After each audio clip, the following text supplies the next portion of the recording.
The cool, damp air of the riverbank swirls around you, but you find all the warmth you need as you close the distance between you and Julian. You step into the circle of his arms, your cerulean robes whispering against his charcoal overcoat. As you lean your head against his chest, the world above, the markets, the maps, the bustling Rue des Rosiers, simply ceases to exist. There is only the steady, grounding thrum of his heart beneath your ear, and the heavy, rhythmic pulse of the Seine just feet away.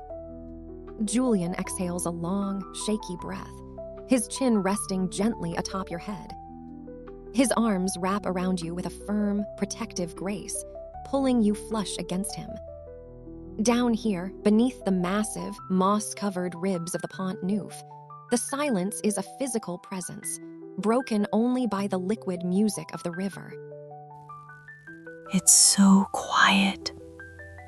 I can't even hear the bells anymore.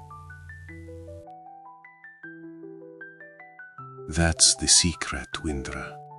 The river carries the noise away. It's just us, the stone, and the water. No one can find us here unless we want to be found. He shifts slightly, his hand moving to stroke your hair, his touch careful not to disturb your high ponytail. The light reflecting off the water dances in shimmering, kinetic patterns across the underside of the stone arch, casting a pale, ethereal glow over both of you.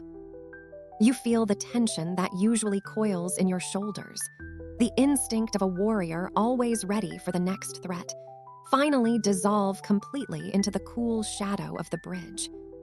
I spent so many years looking at these arches from a distance, calculating their weight and their history.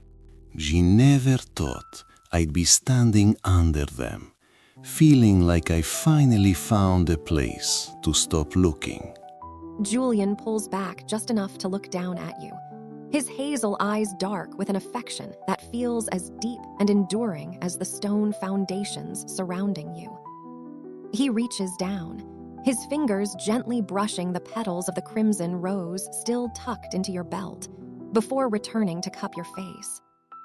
The intimacy of the moment is thick, heavy with the realization that the tactical assessment of the night has turned into something far more permanent.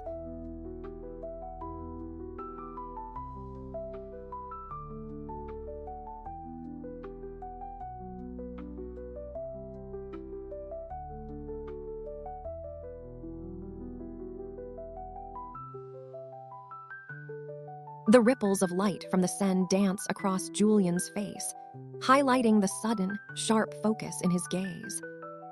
You remain anchored in his embrace, the cool dampness of the hidden riverbank forgotten in the heat radiating between you. You tilt your head back, meeting his hazel eyes with a steady, unblinking clarity that holds no room for the shadows of his past or the blueprints of his future. Then stop looking, Julian. I'm right here. A small, breathless sound escapes him, half laugh, half sigh of relief. The constant, restless energy of the architect, the man who always needs to see what lies around the next corner or beneath the next layer of stone, finally goes still. He leans down, his forehead coming to rest against yours, his breath warm against your skin. You are. You really are. It's a terrifying thing, Wyndra, to realize the destination is better than the journey. He closes his eyes, savoring the proximity, his hands sliding down from your face to rest firmly on your waist. For a long moment, the only sound is the heavy lap of the river against the bridge's massive stone feet. The warrior and the architect, two people defined by their vigilance and their vision, find a rare, shared moment of total presence. I suppose my map is useless now. It doesn't have a legend for how to handle a woman who makes the rest of the world disappear. He pulls back just a fraction, his eyes searching yours with a newfound, quiet intensity. The morning sun is higher now, sending a spear of brilliant gold through the gap between the arches, illuminating the dust motes dancing in the air like tiny, golden sparks. Julian reaches for your hand, lacing his fingers with yours and bringing your knuckles to his lips for a lingering kiss. The intimacy of the hidden archway has forged a bond that feels sturdier than the ancient stone above you. He looks out toward the shimmering water, then back at you, a mischievous spark returning to his eyes.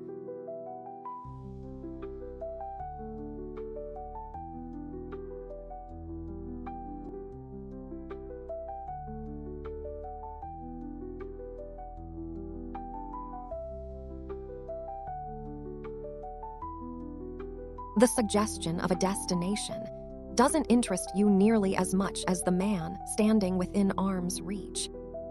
You close the small gap between you, your fingers sliding from his chest to the nape of his neck, pulling him down with a sudden, decisive hunger. The kiss is no longer the tentative, sweet exploration of the morning. It is a fierce reclamation of the fire that sparked between you in the Marais courtyard. Julian meets your intensity instantly, a low groan vibrating in his throat as his arms lock around your waist, lifting you slightly off the damp stone until you are pressed flush against the charcoal wool of his coat. Beneath the massive, indifferent weight of the Pont Neuf, the world is reduced to the taste of him and the rhythmic, splashing chorus of the Seine. Let the city have its maps and its history. Right now, this is the only truth I care about. Julian pulls back just an inch, his eyes dark and dilated, his chest heaving against yours. He looks at you with a raw, unvarnished desire that makes the warrior's grace. You feel like a thin, unnecessary barrier. Wyndra, you have no idea what you do to a man who spent his life looking for beauty in stone and glass.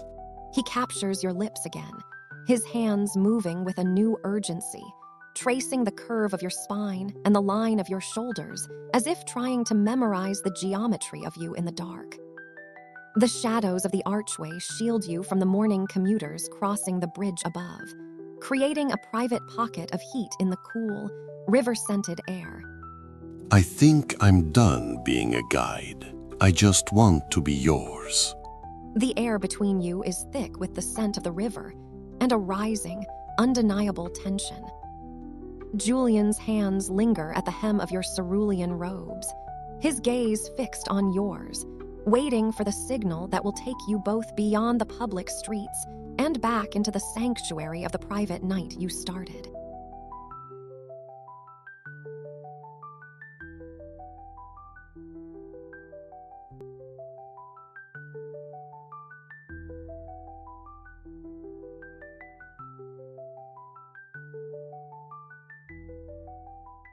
You don't offer words of retreat or domesticity. Instead, you reach out, your fingers curling into the lapels of Julian's charcoal coat, and use your momentum to drive him back. His back meets the massive, moss-slicked stone of the bridge's central pier with a dull thud, but he doesn't flinch. He lets out a sharp, ragged breath as you crowd into his space, pinning him against the ancient foundations of Paris. The city can wait. The maps can wait. I want this. You crash your lips against his, a kiss that is all heat and demand. Julian's response is immediate and visceral.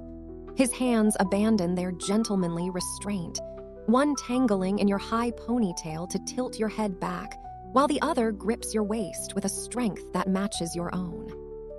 The cool dampness of the stone behind him and the rhythmic splashing of the Seine create a sensory cage, locking the two of you in a world where only touch matters. Wyndra, gods, you're magnificent. He breaks the kiss just long enough to trail his lips down the column of your throat, his stubble grazing your skin. You feel the vibration of his voice against your pulse, a primal sound of surrender. The warrior's grace of your robes feels heavy, the silk sliding against his coat as you press closer, seeking the heat of his body in the cool shadow of the arch. Above you, the faint rumble of a passing carriage is a ghost of a world you've already left behind. I promised you the heart of the city, but I think you've already taken mine. Julian's hands slide down to your hips, pulling you even tighter against him as his kisses move back to your jawline, desperate and searching. The seclusion of the bridge is absolute, the morning sun unable to reach this deep into the stone's embrace. The air is thick with the scent of the river and the electric tension of two people who are tired of talking.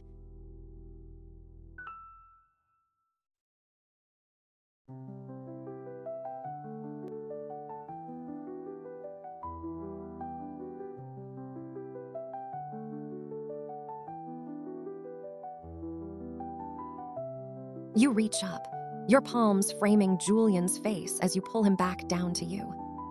The world above, the clicking of heels on the bridge, the distant cries of gulls, the waking heartbeat of Paris, dissolves into a singular rhythmic pulse. You deepen the kiss, your tongue tracing the line of his lips with a deliberate, slow-burning fire that makes his breath hitch. No more talking, Julian.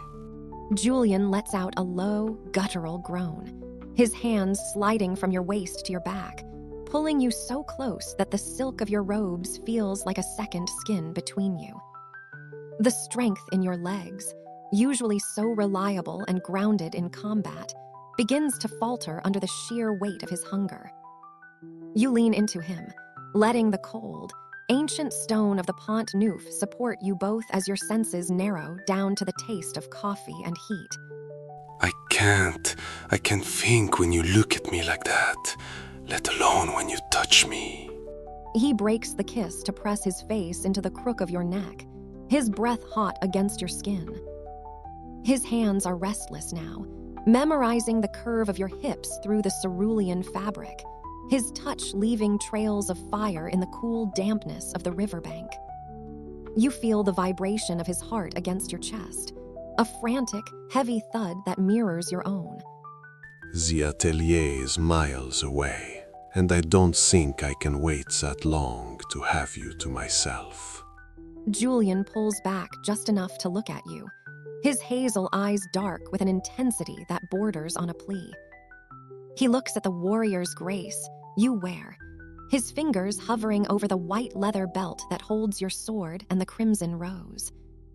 The seclusion of the stone archway feels heavy and private, a sanctuary carved out of the very bones of the city.